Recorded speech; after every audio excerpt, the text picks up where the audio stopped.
월드와이드 펀드 시간입니다. 키움증권 김민권 과장과 함께하겠습니다. 안녕하세요. 안녕하세요. 네, 이 주간 펀드 시황부터 이야기를 좀 네네. 들어봐야 될 텐데 워낙 어려웠죠. 그렇죠. 중국의 제조업 지표 부진, 경기 둔화에 대한 우려감도 나타나고 있고, 네, 중동까지 지금 우려감이 또 형성이 되고 있고, 주간 시황, 이 펀드 시황은 상당히 수익률도 부진했죠. 네, 말씀하신 것처럼 이제 뉴욕 증시 같은 경우도 하락을 했고요.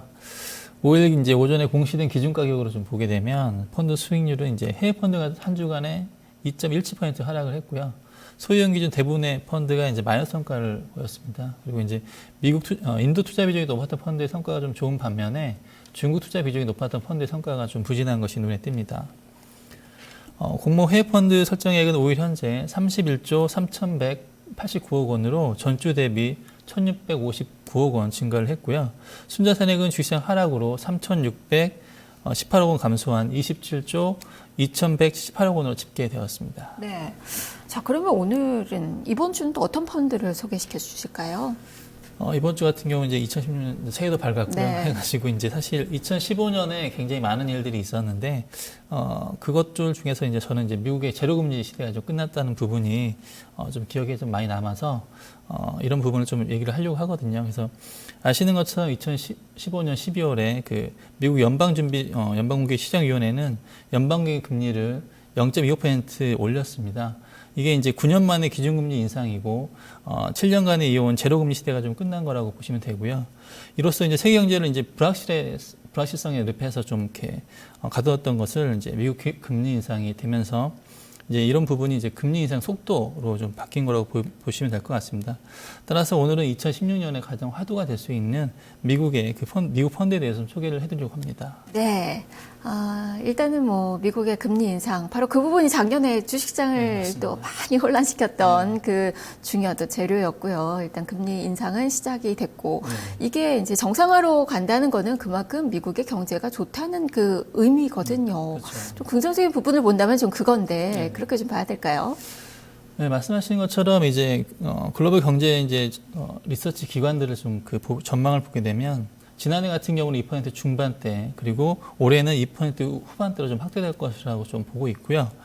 금리 인상이 이제 달러와 같이 상승으로 이어서 수출 기업에는 좀 악영향이 될 수 있지만, 견고한 내수세가 있는 미국 같은 경우에는 이제 미국 경제를 이끌어갈 것이라고 좀 보여지고 있습니다.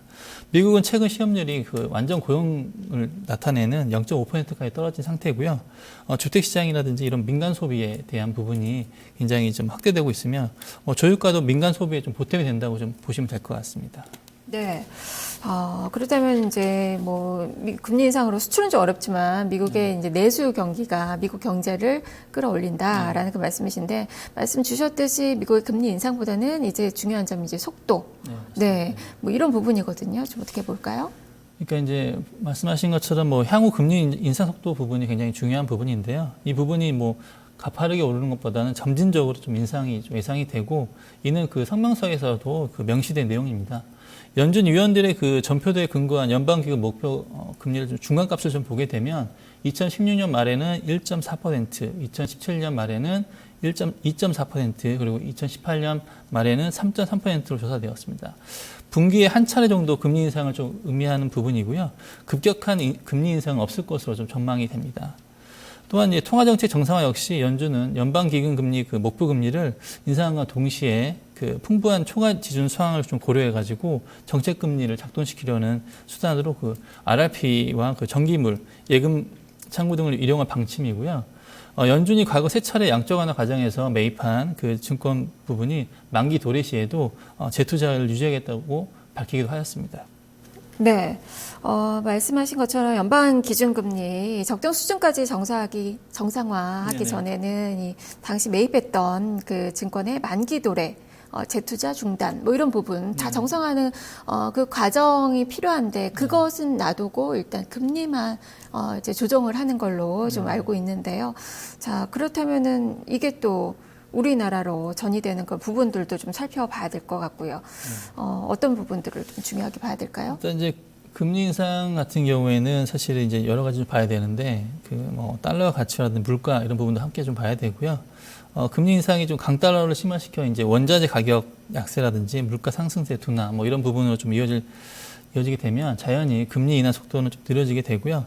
역으로 금리 인상은 이제 고용시장 그리고 개선과 소비경제 부활에 따른 결과라도 좀 볼 수가 있습니다. 이미 이제 금리 인상은 통화 가치가 충분히 반영된 가운데 소비 부활로 경상수지 악화가 될 시 추가적으로 이제 강달러가 제한될 수가 있고요. 이 경우 이제 소비 개선과 함께 이제 원자재 가격 반등이라든지 물가 상승세 확대 등으로 금리 인상 속도는 연준의 이제 예상 경로대로 크게 벗어나지 않을 것이라고 좀 보여지고요. 말씀하신 것처럼 이제 시중국에서 자본 유출이 좀 일어날 경우에는 우리나라에도 전이될 가능성이 당연히 있고요. 이를 좀 대비는 좀 해야 될 것 같습니다. 뭐 예를 들어 가지고 뭐 거시경제의 건전성을 좀 체크한다든지 그리고 통화 수합 확대 등 국제 공조를 좀 같이 해야 될 것 같고요. 특히 이제 강달러가 이제 지속이 되게 되면 환율 정책에도 좀 각별한 관심을 좀 가져야 될 것 같습니다. 그리고 이제 기업은 이제 환율 부분에 대해서 좀 신경을 좀 많이 써야 되는데 환율이 좀 급변할 수 있기 때문에 환율을 갖다가 해치할 수 있는 수단을 좀 다양하게 구사를 해야 될 것 같고요. 뭐 이런 그렇다고 또 국내 정부에서 미국 금리가 이제 인상이 됐다고 섣부르게 국내 금리도 인상을 시키면 좀 어려울 것 같고요. 국내 여건을 좀 감안해서 적절하게 대응할 필요가 좀 있다고 보여집니다. 네, 적절하게 정말 대응을 잘 해야 될 것 같은데 네. 이제 오늘의 그 주인공 미국 펀드, 네, 미국 투자 펀드 이야기를 좀 해볼까요? 네. 일단 그 포인트를 좀 짚고 말씀을 드릴게요. 일단 미국 그 투자 포인트는 세 가지로 좀 보시면 될 것 같고요. 첫 번째는 미 연준의 그 추가 금리 인상 여부 부분입니다. 앞에서 제가 충분히 말씀드렸는데 12월 그 FOMC에서 그 확인된 연준 인사들의 그 금리 전망을 토대로 보면은 2016년 대체로 분기당 1회 총 한 1% 정도 금리 예상이 금리 예상이 되고요. 금리 인상 속도는 뭐 시장에서 충격을 줄 수도 있지만 뭐 그럴 가능성은 좀 낮다고 보여집니다. 뭐 두 번째는 이제 저유가 부분인데요. 최근 유가 반등이 좀 하기도 해서 좀 오르기도 했었지만 여전히 지금 30대 후반대로 낮은 그 유가가 보여지고 있고요. 여전히 이제 과잉 공급 우려라든지 유가 하락세가 좀 지속되고 있습니다. 때문에 저유가는 당분간 글로벌 경제와 금융시장의 조정 압력으로 좀 높일 것으로 보여지지만 미국이라든지 그 선진국에서는 그 저유가 부분이 이제 소비 사이클을 자극을 해가지고 그 저유가 훈풍이 좀 올해 1분기부터 시작되지 않을까라고 좀 보여지고요. 마지막으로 미국 경제 부분인데 민간 소비와 투자가 그 견조한 흐름을 지속하고 있기 때문에 정부 지출도 완만하게 확대되면서 상승 흐름을 좀 이어갈 것으로 예측이 됩니다. 뭐 고용의 호조세를 보이고 임금 인상률도 높아지면서 가계 소득과 그 민간 소비 확대가 좀 이어질 것으로 보여지고 있습니다. 네, 그렇다면 시청자분들이 투자할 만한 네네. 그런 펀드, 어떤 펀드를 또 소개시켜 주실까요? 네, 펀드를 보게 되면 이제 제가 3개 정도 가져왔는데요.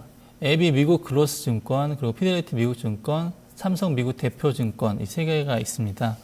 세 펀드 모두 2007년에서 2010년 사이에 만들어진 펀드이고요.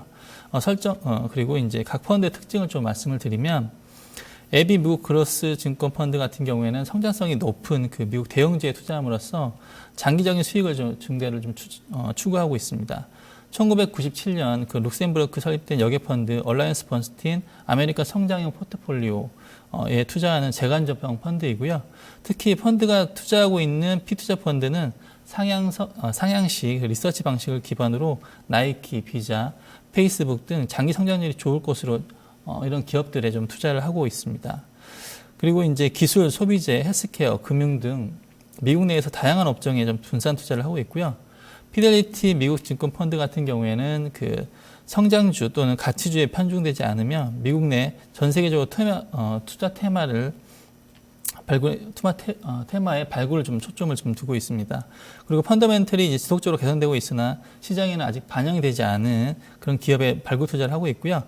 마지막으로 그 미국 삼성 대표 주식 펀드 같은 경우에는 미래 수익 가치 대비 저평가된 미국 기업에 투자를 하고 있습니다. 삼성자산 그리고 이제 삼성자산 그 뉴욕 투자법인 및 글로벌 투자팀의 역량을 좀 직결시킬 수 있는 그런 최적의 포트폴리오를 구성하고 있고요. 체계화된 프로세스를 통해서 정량적, 정성적 분석을 통해서 실시를 하고 있습니다. 설정액은 AB 글로벌 증권 같은 경우에는 2,143억, 그리고 피델리티 증권 같은 경우는 1,062억, 삼성 미국 대표증권 펀드는 637억 원이고요. 각 3개월 그 수익률을 보게 되면 AB 미국 크로스 증권은 7.44%, 피델리티 미국 증권은 3.82%, 그리고 삼성 미국 대표증권 펀드는 6.06%의 수익률을 보여주고 있습니다. 네. 펀드 보수는 좀 어떻습니까? 보수 같은 경우에는 이게 해외 펀드다 보니까 그 국내 펀드보다는 좀 이렇게 높은 부분이 있고요. AB 미국 크로스 펀드 같은 경우에는 총 보수가 0.965%, 피델리티 미국 증권 펀드는 1.165%, 그리고 삼성 미국 대표증권 펀드는 1.88%가 있고요. 선취 판매 수준은 뭐 AB 미국 크로스 펀드나 삼성 미국 대표 주식 펀드 같은 경우는 1%가 있고, 피델리티 미국 증권 펀드는 1.2%의 선취 수주가 있습니다. 예. 네. 무엇보다 이제 미국 펀드 투자를 하려고 그래서 관심 있으신 분들 많으실 것 같은데 마지막으로 유의사항 좀 알려주세요. 예, 제가 앞에서 말씀드린 것처럼 뭐 여러 가지 그 어차피 펀드 자체가 시장을 갖다 하기 때문에 원자재 관련 기업과 이제 이머징 경제 이제 불확실한 부분이 그리고 디플레이션 우려 등으로 이제 단기적으로는 글로벌 경기가 이제 금융시장의 변동성을 좀 키우는 그런 부분이 될 수 있고요. 강달러이기 때문에 이제 해당 국가 수출 기업, 미국이죠. 미국 같은 경우에는 이익이 좀 줄어들 수가 있습니다. 뭐 그래서 주가에 좀 영향을 줄 수가 있기 때문에 이런 점들을 좀 유념하면서 투자를 하시는 게 좋을 것 같습니다. 네, 알겠습니다. 말씀 잘 들었습니다. 네, 감사합니다. 네, 월드와이드 펀드 오늘 키움증권 김민관 과장과 함께 살펴봤습니다.